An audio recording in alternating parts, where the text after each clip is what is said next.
All right, we're back and we're going to talk about the cognitive learning theory of moral development. According to this perspective, so cognitive means thinking and learning means to get information from your environment about right and wrong behaviors. So in this model, children learn that some behaviors are good in some situations.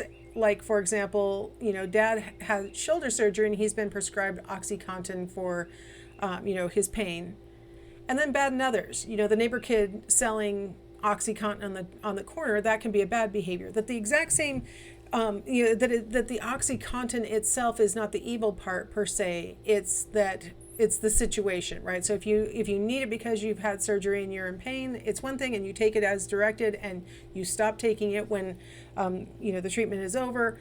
That can be beneficial or good. It's a fine thing to do. It's not a immoral thing to do. The child, the neighbor kid selling OxyContin pills on the corner, now that would be a bad behavior, and to buy it from him would be a bad thing to do. So the kids can start to learn that some things have mixed associations. I remember when my daughter was old enough to have been educated a little bit on, drugs are bad. So we had to pick up a prescription, and I said, we need to stop at the drugstore and get a prescription filled. And she's like, drugstore? Drugstore? Because as a little kid, drug word bad. That's a bad all the time bad. As you get older, you start to realize, okay, so we use the word drug to mean illicit drugs, but we also use the word drug to mean prescription drugs, which obviously can be abused also, but when used properly, it's an okay use of them. And they start to get those little nuances of, no longer are we going to say Cruella de Vil smokes, Cruella de Vil is bad. Hey, that person over there is smoking, they must be bad, right? Like, they stop thinking like they did when they were little kids, and they start to realize, okay, things might be nuanced. It's not always all good, all bad. So that's a big leap forward with moral reasoning, to be able to understand, a little bit. It's not perfect. And I mean, not only through adolescence, but I see a lot of adults having this all good, all bad kind of reasoning. So it's not perfect, and we don't all develop it at the same rate or even at all. But we start to see the beginnings of kids being able to see these kind of nuances to moral behaviors.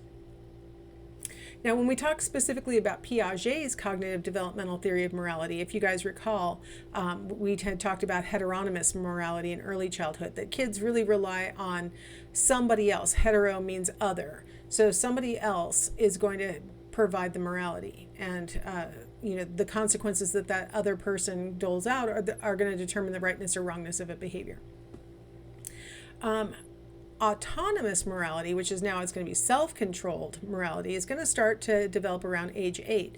This happens to overlap with what Freud had said about age 8 is about when you would expect the superego to be strong enough to have a big influence.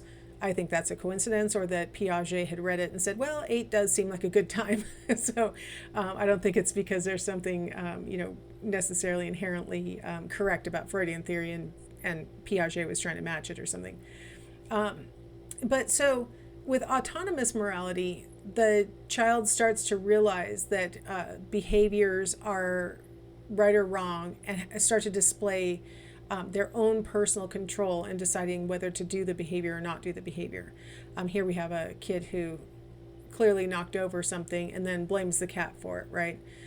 In autonomous morality, you're still going to see these kinds of what's the word that we use? Convenient ethics, right? Convenient ethics, where it's like, okay, I know it's wrong to have broken the vase, but mom doesn't really know how it fell, so I'm going to go ahead and blame the cat about it because I knew I was doing something I shouldn't have been doing, and that's what caused the vase to fall over, and I'll just blame the cat, right? You see this on America's Funniest Home Videos a lot of times, where the kids recording themselves doing something, and then they like kick the lamp over or whatever, and they're like, Mom, it just fell over. They'd rather not take responsibility if they can help it, but they are starting now at age 8 and on. And this is a developmental thing where they will continue as they get older to get better at this, to realize I shouldn't do this behavior because of what could end up happening. And what could end up happening is something that I don't want to have happen. So they start to get a little bit more self-control. They also start to develop a lot more concern with justice and cooperation. And I can tell you with my own Girl Scout troop, when I started with them when they were first and second graders, and by the time they were third and fourth graders, I was starting to see a lot of this concern with justice. They really wanted a, a member who hadn't done something she was supposed to do to have some kind of consequence for it. My co-leader and I had floated the idea of the girls having some kind of dues that they would pay every week, and then they could accumulate that, and then we could do something they want to with it. I don't know, something small. We very quickly started to back off of it because a lot of the girls were forgetting their dues, and we didn't want to be the dues enforcers. So we're like, let's, they already sell cookies, and we have money from that. So, or we could just ask their parents, do you want to pay for some event, whatever. But the girls really latched onto it when they were like 9 and 10 years old. They were like, they made rules that they wanted to post in the meeting place. And one of the rules was you have to bring your dues. If you forget your dues, you have to pay double next week. It's like, you guys are harsh. But they were really, well, I brought mine, you should have to bring yours. Kind of, they felt like that was the just and fair thing to do, right? Was to punish the ones who forgot. We kind of kiboshed their vindicated, their, what would you call it? Their vindictive rules. We were like, can we stop posting these? They also start to show a lot more emphasis on cooperation, where everybody in the group needs to contribute and everybody needs to help, and let's work together to get where we want to go. They start to display more of that after the age of 8. Autonomous morality is really based on the fact that they're spending more and more time with their age peers. They're less time with an adult supervising them all the time, and more, when they get to be alone, when they get their free time, it's more likely that they get to be alone with their peers and work out games and do other kinds of things. And because we're all equals, we start to realize, well, none of us can come in here and just lower the boom on other people who are not behaving correctly. We have to all agree to behave correctly, and it's the fair and just thing to do, and we need to cooperate to enforce the rules.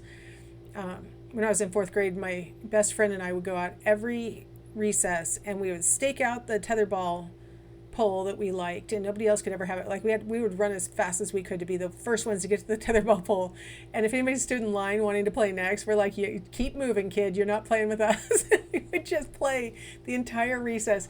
And one of the things that was funny about it is that we would make up rules on the fly as something went wrong in our own game. Right? Like, oh, I touched the rope. Okay, you're allowed to touch the rope as long as you don't grab the rope. Like we'd have all these rules that we made up on the fly, and then we'd come out for the next recess and we would try and review what our previous rules were, and half the time we couldn't remember them. So we'd go, okay, let's just start with normal rules and then we'll go from there. And we would do it. I can't imagine anybody really wanted to play with us anyhow, because we just made up rules as we went along just to sort of cooperate without having to really lose. It was all very, yeah. But these are all signs that children are starting to develop true self-control, where they're ultimately going to be internalizing that some things are right and everybody agrees with it, and some things are wrong and most people disagree with them, and that they start to figure out self-control and how to choose their behaviors rather than just sort of going with whatever their impulses tell them to do. So it's all really important development that's going on here. And from the outside, and even I talk to that friend periodically, and I'm like, feel like playing tetherball, and we joke, and we're like, oh my gosh, I have no idea what the real rules to tetherball are, because we make up so many rules. It's kind of fun, it's kind of funny, but you move past it ultimately, because these are all little practice steps for ultimately developing true self-control. All right, well, we can't talk about moral development without talking about Kohlberg's moral ladder, if you recall from the pre-operational stage discussion. The 2 to 6, early childhood stage of development. We talked about the pre-conventional level of morality, where, you've got stage 1 where you're trying to avoid punishment, stage 2 you're trying to get rewards. Well, by middle childhood, they've started to move into the conventional level of morality. And here we're going to, went the wrong direction. What we're going to start to see in conventional level is stage 3, where they start to internalize that they want to be a good person. And a lot of times their moral decisions are based on trying to please other people. So if their peers approve of it, if their mom is happy, if the teacher smiles, that these are okay behaviors. And even if stepping back, some ethicist was analyzing the behavior, might say, that actually what probably wasn't the best behavior to engage in. Maybe this hurt somebody's feelings, or maybe it took advantage of somebody else's resources, or something objective. It doesn't really matter for the child who's in stage 3, because the goal is to be a good person, and that's defined by whether other people think that you are pleasing them, whether you're doing what other people would want you to do. In stage 4 now, we move into a law and order mindset, where really we now have entered that phase where we know that there are conventions, there are rules, and there are laws. In stage 3, those rules and laws are very near to us. They're, our teachers make the rules, our parents make the rules, our little peer group makes the rules. By stage 4, we've started to move into this larger awareness that there are laws, and there are rules that we're all supposed to follow, because they're the law. Little kids will oftentimes say that's against the law, and they have no idea whether it's against the law or not, and they think the police will come get you if you break it. Kind of thing. They're really just fixated on this, doing the right thing so as not to get in trouble or break the law, right? You don't want the law to come down on you. So these two stages are very peer-oriented and very rule-following, and almost blindly rule-following. Now, I'm trying to give examples of people who are in this age bracket to help really drive home that, it's common in the conventional level for kids between 8 and puberty really to be displaying this law and order mindset. But, not all of us completely grow out of it and move into post-conventional reasoning. I'll throw my poor grandpa under the bus. That dude would set his cruise control on his 13-passenger van that he used to tow his trailer out to the desert, and he would set that thing on 55 miles an hour because that was the speed, and he would put his little auto cruise control thing on 55 miles an hour, and this was down in Southern California, and people are blowing past us doing 70, 75 miles an hour, and he did not bat an eyelash. The law says 55, and I am towing it at 55. And my brother and I, as we got older and older, we'd be slouching in the back of the van going, oh, please, I hope nobody we know sees us. It was so embarrassing because we were in stage 3. We were worried about what our peers thought. But my grandpa, who absolutely should no longer be bound up in conventional level concerns, was displaying a very conventional level. I don't want the police to pull me over for going, more than 55 while towing a trailer, right?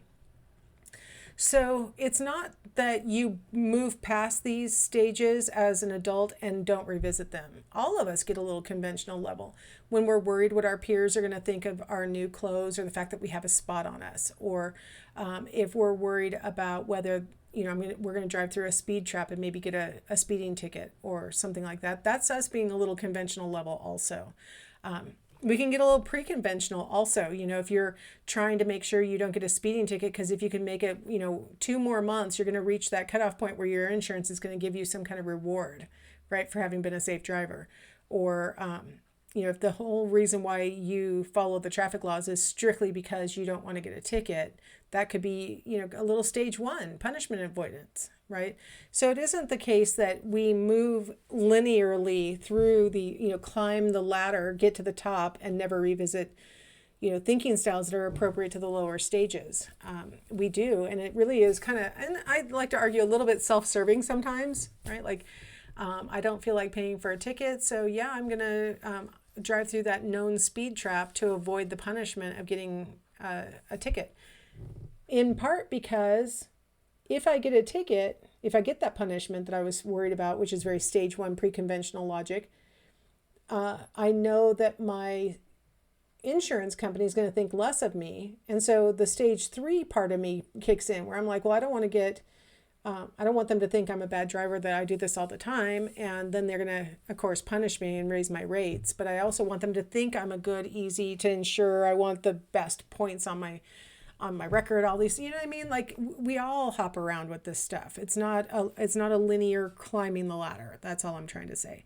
So if you ever find yourself being a little self-serving in your moral judgments, it's, not unusual. We all go through it. And you know what I just noticed? I was wondering why I didn't say Kohlberg's moral ladder on here, but I noticed I put it in gray on purple. So it is in fact here. Kohlberg's moral ladder. All right. Well, that's enough of that. I will stop here. We'll come back and we'll talk about some cognitive styles and differences in how we think about things. All right, see you in that next video.